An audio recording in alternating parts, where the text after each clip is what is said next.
ஒரு கட்சிக்கு பெரிய தலைவரா இருக்காரு, அவர் சொல்றாரு அப்ப அவன் தான் எதிர்கட்சி, அவங்க கூட யாரும் பேசாதீங்க, அவனை அடிங்க உதைங்க அப்படின்னு. அதை சொல்றதை கேட்டுட்டு ஒரு 10 ரூபாய்க்கு வழி இல்லாத பாமர மக்கள் இங்க அடிச்சுப்பாங்க. நீ தாண்டா என் தலைவனுக்கு எதிரி, என் தலைவன் தாண்டா இன்னைக்கு இப்ப பெரிய முதலமைச்சர், அப்படி இப்படி.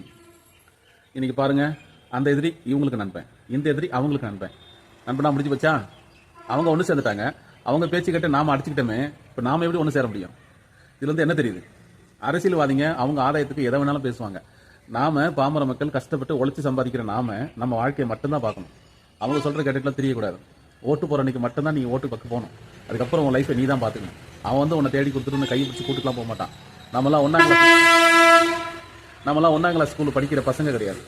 நமக்குன்னு பசங்க இருக்கு, குடும்பம் இருக்கு, ஃபேமிலி இருக்கு. ஸோ அதனால இனிமேலாவது அரசியல் தலைவர்களை பேசுறது, அந்த பகை போட்டி இதெல்லாம் நீங்க விட்டுட்டு நீங்க உங்க வாழ்க்கை பாருங்க, நம்ம வாழ்க்கை பாருங்க. நம்ம வாழ்க்கை தான் நமக்கு நிரந்தரம். அரசியல் கட்சியும் அரசியல்வாதி நிரந்தரமே கிடையாது. இன்னைக்கு சண்டை போட்டுக்கோங்க, நாளைக்கு ஒன்று சேர்ந்துக்குவாங்க. எனக்கு நிரந்தரம் தெரிஞ்சு நிறைய பேர் ஜென்ம பகையா இருந்ததெல்லாம் இன்னைக்கு ஒன்று சேர்ந்துட்டாங்க. எனக்கே தலை சுத்துது.